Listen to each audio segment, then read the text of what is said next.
آپ سب کو اور آپ سے وابستہ جتنے بھی لوگ ہیں سب کو میری طرف سے رمضان مبارک۔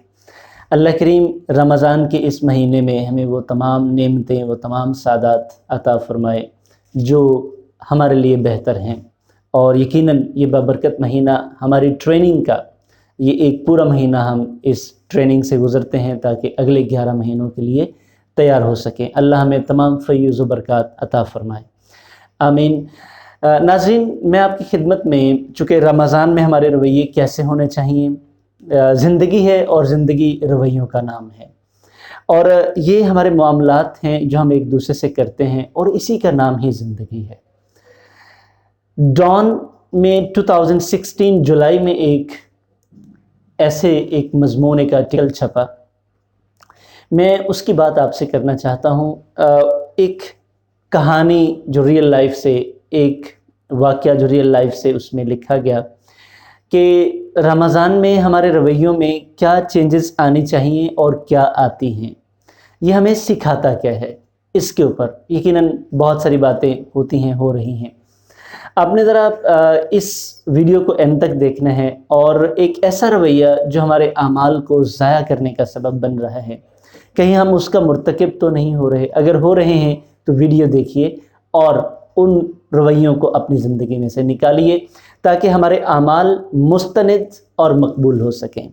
تو ویڈیو کی جانب بڑھنے سے پہلے میں آپ سے ریکویسٹ کروں گا کہ اگر ابھی تک آپ نے یاسین شاکر فاؤنڈیشن کو سبسکرائب نہیں کیا تو ابھی سبسکرائب کیجئے اور بیل آئیکن کو بھی پریس کیجئے تاکہ میری آنے والی ہر ویڈیو آپ کو بر وقت مل سکے۔ تو بڑھتے ہیں اس زندگی کے اس واقعے کی طرف۔ ناظرین، یہ نام فرضی ہیں لیکن تھا کچھ اسی طرح ہی۔ جمیلہ نامی ایک عورت ایک گھر میں کام کیا کرتی تھی، اور ظاہری بات ہے جو گھر میں جس میں کام کرتی تھی وہ ایک امیر کبیر گھرانہ تھا۔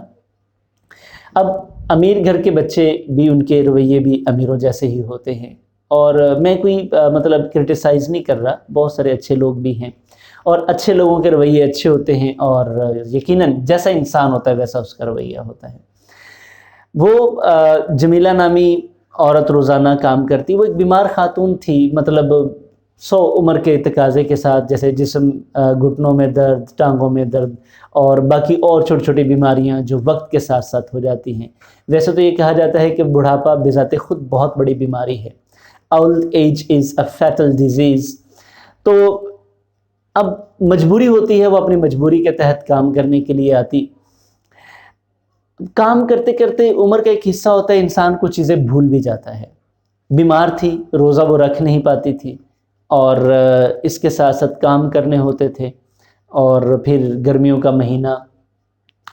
اب وہ عورت جب اس گھر میں آتی تو جس گھر میں کام کرتی تھی ان کا ایک بیٹا تھا جس کا نام فیاض تھا۔ فیاض بڑا گھمنڈی اور اکھڑ مزاج تھا۔ اب یہ عورت جب آتی، اس کے کمرے کی صفائی کرتی، تو عام طور پر یہ اس کی لائٹس بند کرنا بھول جاتی، اور کبھی کبھی یعنی کہ جب وہ ڈسٹنگ کر رہی ہوتی تو فین بند کر دیتی، تو پنکھا چلانا بھی بھول جاتی۔ یہ رمضان کا مہینہ تھا اور یہ معمول کے مطابق صفائی کرنے آئی۔ اب آ کے اسے نے اسی طرح صفائی کی اور معمول کے مطابق لائٹ آن چھوڑ دی، مطلب بلب بند نہ کر سکی، اور فین بھی اسی طرح بند رہنے دیا۔ فیاض چونکہ آرام فرما رہے تھے روزہ رکھنے کے بعد، صاحبزادے وہ بڑے غصے میں، چونکہ لائٹ کی وجہ سے ان کی نیند ڈسٹرب ہو گئی۔ پہلے تو انہوں نے آگے ڈسٹرب کر دیا صفائی کرتے وقت، یہ بھی ان کو ناگوار گزرا۔ اس کے بعد انہوں نے لائٹ آن چھوڑ دی، اور تیسرا یہ کہ وہ جاتے ہوئے فین بھی نہ آن کر کے گئی، مطلب بند ہی تھا۔ تو صاحبزادے کو بڑا غصہ آیا، اٹھے اور لائٹ بند کی، اور اس کے ساتھ دھڑم سے دروازہ بند کیا، اور سوچا کہ آج تو میں اپنی مما سے اس کی کمپلین کروں گا، اور اس نوکرانی کو چھٹی کروا کے ایک نئی نوکرانی رکھیں گے۔ ابھی جا کے وہ اپنے بیڈ پہ دوبارہ دراز ہی ہوئے تھے، تشریف فرما ہوئے تھے، کہ کچن سے برتنوں کی آواز آنے لگی۔ اب وہ چونکہ سارا گھر روزے رکھتے تھے، اس کی مما روزہ رکھتی تھی، والد روزہ رکھتے تھے، یا دوسرے گھر کے جتنے بھی افراد تھے وہ روزہ رکھتے تھے، تو وہ بڑا حیران تھا کہ اب یہ برتنوں کی آواز کہاں سے آ گئی، چونکہ ہمارے گھر میں تو سارے روزہ رکھتے ہیں۔ وہ کچن میں گیا، کچن میں دیکھتا ہے کہ اس کی مما کچھ کھانا بنا رہی ہے۔ اب فیاض نے اپنی مما سے سوال کیا کہ مما آپ کا تو روزہ ہے، آپ کس لیے کھانا بنا رہی ہیں؟ تو وہ بتانے لگی کہ جو آپ کی جمیلہ آنٹی ہیں جو ہمارے ہاں آیا ہیں، کام کرتی ہیں، میں ان کے لیے کھانا بنا رہی ہوں۔ تو فیاض کو اور غصہ آیا، اسے سوال کیا کہ ماما مجھے ایک بات بتائیں، نوکر وہ ہے یا ہم ہیں؟ کام اسے کرنے چاہیے یا ہمیں کرنے چاہیے؟ ایک روزہ ہے، یہ کتنی بد اخلاقی کی بات ہے اور غیر ذمہ داری کی بات ہے کہ اس نے رمضان کے مہینے میں ایک تو روزہ نہیں رکھا اور دوسرا روزہ داروں کے سامنے وہ کھانا کھا رہی ہے۔ بہت یہ تو شرمندگی کی بات ہے اور بہت بڑا گناہ ہے۔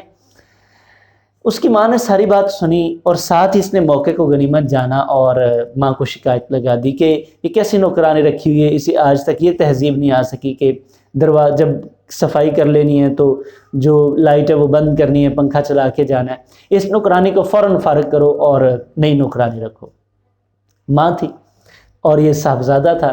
ماں نے پوری بات سنی، پوری بات سننے کے بعد ماں نے اس سے پوچھا، بیٹا آپ کی بات ٹھیک ہے، آپ کی شکایت بھی ٹھیک ہے، سب کچھ جائز ہے، کیا آپ کو رمضان نے یہ سکھایا ہے کہ آپ نے روزہ رکھ لیے ہے اور باقی آپ سے حقیر ہو گئے ہیں جس نے روزہ نہیں رکھا؟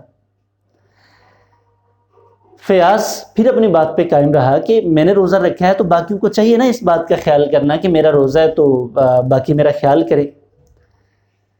ماں نے اسے سمجھایا، بیٹا غور کرو، رمضان کا مہینہ ہمیں اخوت، رواداری، احساس، ہمدردی، کمپیشن، دوسروں کا خیال رکھنا سکھاتا ہے۔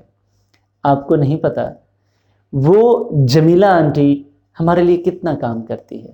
صبح وہ گھر سے ناشتہ کیے بغیر ہمارے پاس آتی ہے اور یہاں سے کھانا کھائے بغیر جاتی ہے۔ تو رمضان کا مہینہ ہمیں یہ سکھاتا ہے کہ جیسے چیریٹی بگنز ایٹ ہوم، آپ خیرات اگر کرنا چاہتے ہیں تو سب سے پہلے اپنے گھر سے شروع کیجئے۔ آپ کوئی اچھا کام کرنا چاہتے ہیں تو پہلے اپنے گھر سے شروع کیجئے۔ تو کیوں نہ میں اپنے گھر سے شروع کروں، اس سے زیادہ مستحق کون ہو سکتا ہے؟ فیاض کو اب یہ بات سمجھ آئی کہ اس کا رویہ جو تھا رمضان اصل میں یہ نہیں سکھاتا۔ رمضان ہمیں مغرور نہیں کرتا کہ میں نے روزہ رکھ لیا ہے، میں نے کوئی اچھا کام کر لیا ہے۔ نیکی آپ کو عاجز کرتی ہے، نیکی آپ کو دوسروں کا احساس سکھاتی ہے، اور وہ نیکی جو آپ کو متکبر کر دے، وہ نیکی جو آپ کو دوسروں سے برتر محسوس کرنے میں مدد کرنا شروع کر دے یا آپ کو محسوس کرنا شروع کر دیں یا اس قابل بنا دیں، تو نیکی آپ کے لیے وبال جان ہے۔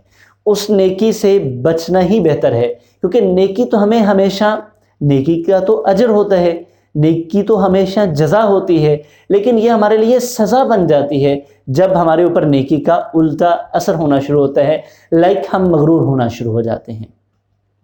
اب غور کریں، یہ فیاض ایک مثال ہے اور اس کے ساتھ اس کی مما، یہ دو رویے ہیں۔ ہمیں فیاض کی مما والا رویہ اپنانا چاہیے۔ رمضان ہمیں دوسروں کے ساتھ احساس ہمدردی، دوسروں کا خیال کرنا، یہ ہمیں سکھاتا ہے کہ بھوک میں کیفیت کیا ہوتی ہے۔ ہم پورا دن بھوکے رہتے ہیں تو ہمیں سکھاتا ہے کہ دوسرا جب کوئی بھوکا ہوتا ہے تو اس پہ کیا بیتتی ہے، جس کے گھر میں کچھ نہیں پکتا تو تب اس کے اوپر کیا عالم ہوتا ہے۔ تو یہ ہمیں پورا دن بھوکا رہ کے یہ سکھاتا ہے۔ تو اگر ہم یہ نہیں سیکھ پاتے تو معذرت کے ساتھ یہ روزہ ہمیں کچھ نہیں سکھاتا، یہ سوائے بھوکا رہنے کے اس کا اور شاید ہمیں کوئی فائدہ نہیں ہوتا۔ تو روزہ ہمیں یہ سکھاتا ہے دوسروں کے ساتھ ہم نے سلوک کیسا کرنا ہے۔ اس ٹریننگ، اس لیبارٹری میں سے جو ہم گزر رہے ہیں، جو اسباق ہم سیکھ رہے ہیں،